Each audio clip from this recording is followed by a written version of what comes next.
go and drop yourself home in the middle of the night, it can be a little bit freaky. Hi everyone, today I'm reviewing Final Destination Bloodlines. Boy, this was such a good movie. It was so much fun. I tell you what, this was pure comedy. It was so much fun. And I almost didn't see it. Even though I've enjoyed every single Final Destination movie, the first trailer? Dude, it was kind of freaking me out. So, the trailer, the start of the first trailer, has this girl getting a tongue piercing. I didn't know that. At first I thought they were starting with some sort of shade of contraption around her face, a little bit Saw-like style, so I was like, maybe this is getting into more now horror movie type where it's just going to be way more intense, way more brutal than anything, and that's just not for me. So I was like, I'd like to see the new Final Destination, but I'm not sure I can handle it. So I was a little like, I kept debating. I was like, this might be too intense for me, and you know, each of the trailers just got my anxiety up. I was like, oh, I don't know. But then I decided to see it with a friend, and I'm really glad I did, because wow, this is 10 out of 10, so good. Now, just to share a little bit about my history with Final Destination, I watched them for the first time in 2022 and absolutely loved them. My first experience with Final Destination was as a little Instagram clip, and this was maybe 10 years ago. And it's the one from Final Destination 5 where the girl's getting the laser eye surgery, but like obviously it's death involving, so you know, her eye is literally getting majorly damaged instead of how the laser should operate, and that just freaked me out. I used to wear glasses and I'm like, ah! And like, yeah, I was like traumatized for a really long time. I was like, oh my gosh, no. Way later I found out, oh, she doesn't even die from that. It just was so horrible. Don't mess with the eye, don't mess with the mouth, don't do that stuff. That is just too much. But really the whole reason I decided to check out Final Destination is the YouTube channel Pretty Much It. If you guys have seen their commentary on Final Destination, especially the part where Final Destination 5 and its twist, that is like one of the best experiences. It's just so much fun, and the energy is just so great, and I was like, okay, I have to check these out, and I'm just so glad I did. So I was like, come on, let's think about this. 5 out of 5 movies I've really enjoyed. You get the 6th one, I had to like that too. I mean, stats, right? It just makes sense. And I am just so happy that it did work out. Every single one, super enjoyed. I have seen some people say that this is the best of the Final Destinations. I've seen some people say it's just not going to hit the same as that awesome twist in Final Destination 5. And I really do. I do think it is definitely up there, top tier, one of the best Final Destination movies. Is it ever gonna hit that awesome twist of Final Destination 5? No, but it's so much fun, especially the opening scene. That was so great. And real quick, before I fully get into Final Destination Bloodlines, I did want to say for Final Destination 5, besides the fact that I really liked it and the twist itself was so good, also, I really liked the incorporation of that song, Dust in the Wind. I've enjoyed that song pretty much my whole life, but that was definitely the first time I had it on my Spotify Wrapped in 2022. It was so good. Now, I don't know what just happened. Was it because I mentioned dust? Or maybe I need to dust my room. I'm not sure. But I almost died. I am like, because there's so much dust in my throat. I'm like, are you trying to kill me? Like, let's not today. Not this movie. Come on. Now, coming into the theater, I'd never been to this theater before, and it actually has like a level up. So you have to go through the escalators, and man, I was definitely thinking about that one Final Destination movie and that one death in it, and it's like, oh, let's be careful. Yeah, I just gotta say, besides the fact that I loved everything about this movie, just the opening scene was pure gold, just perfection. the opening scene, everything about it, the shenanigans throughout, it was just so good. It was so funny. I was dying laughing. I was just laughing so hard. I didn't really have that much of an engaged theater, but for me, I was just having such a blast. Now, in the opening scene, before we really get into the intensity, the elevator operator, I just really liked him. I just thought his cadence was very fun, and just the overall cheery attitude when he's talking about all these things about the Skyview that are clearly red flags. It was just so funny, and he's just so light and innocent and everything's fine, and it's like, no, it's not. We know bad stuff is gonna go down. Like, he has no clue, and it was just, they made the right choice casting that guy. Now, I really enjoyed that song Shout, you know, as they're performing. Gotta shout. Like, that was just so fun. I definitely was kind of wanting to start too. That was really fun. After I came home, I definitely listened to the song a bit. It was really good. All this was because of a penny. A penny! And that horrific kid. Oh, he was so awful.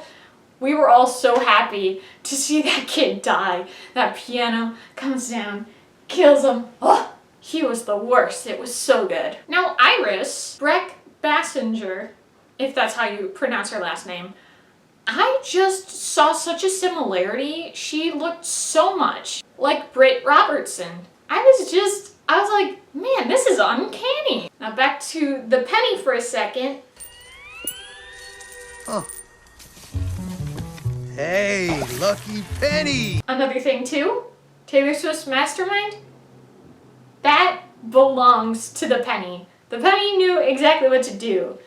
A little too well. Now, one of the most important things for this movie, save Ferris? No. We gotta save Paco. Paco the turtle. Now, Eric, I just knew he looked familiar, and I was like, oh, what do I know him from? I was like, oh yeah, he's that guy from The 100. Now, I really liked the main character, and boy, what a rough time for her. She really had some mommy issues. Now, the north-south thing, you know, the little thing on the cabin from Iris, it ended up being more Chekhov's gun, more of a proper thing to be utilized. But honestly, I was kind of like, it also kind of seems, with the way it's positioned, they're also going for sin, you know? With like, the pole is there, there's the S, there's the N. I don't know, at the very least, it could partially be something they were thinking of. And speaking of Iris, okay, you're gonna kill her brutally, alright, but did you really have to do it again? You know, we've moved on, the main girl has the book, okay, and then she's looking at it. You're really gonna have to do a recap of that death, like a jump scare. I didn't like it. I did kind of jump, and I was just mad. I was like, how dare you? Not cool. So then I got to the part that was in that first teaser trailer, and so yeah, then I realized, oh, she's getting a tongue piercing. Still a lot. Don't mess with the tongue. Don't do that stuff. No thank you. But I'm really glad that I was still willing to watch this movie, despite how freaked out I was and what I thought was supposed to happen in that scene. I is so lame that it could have been that, yeah, I just avoided the movie, didn't check it out, but I'm so glad I did. But as I've said before, just anything to do with the mouth, don't do it. I can't stand it. Nothing, don't do it. Here, don't do it. Dude, it was so good to see Tony Todd. The second we heard his voice, I was clapping my hands, I was so happy. I've heard some people had a theater experience where people were actually properly applauding, which is great. I don't know, I kind of wish, like I'm saying, I wish I had a better theater experience. Like, some people were kind of reacting, but for the most part, everyone was just so silent. It's like, the only person you could hear was me. I was excited, I was enthusiastic, and definitely for Tony Todd, that was really great to see him. Now, I know a lot of people have already talked about it, and it's justified. The MRI scene, my goodness, it's actually kind of crazy that they haven't done an MRI scene yet, but yeah, that was really intense. And so my friend, who I saw the movie with, she turned to me and she's like, I actually have an MRI next week. I'm like, oh my gosh, I am so sorry. Like, hopefully the fear doesn't get her because that's gotta be pretty intense. Now, unrelated to the movie, a very, very weird thing. And again, I don't know the kind of people that frequent this theater, but we're watching the movie right around this scene, and there's a guy more where like the stairs are and everything, more, you know, where the hallway is and everything, and he just screams. I was like, what in the world did that guy say? It was kind of weird, kind of ominous, and my friend's like, he just said, we're all gonna die, or you're all gonna die, and I was like, oh, that's not cool, guy. Also, at the same time, what does he know? I just really had so much fun with this movie. I was definitely clutching my hands at times through some really great, intense moments. Now, there was plenty of frustrating fun at the conveniences throughout the movie. And once again, I'll bring it up. That penny. Man, just no mercy. That penny was taking them all out. The ending definitely had similar vibes to Final Destination 5 with the music playing and with the foreboding on the main character's face.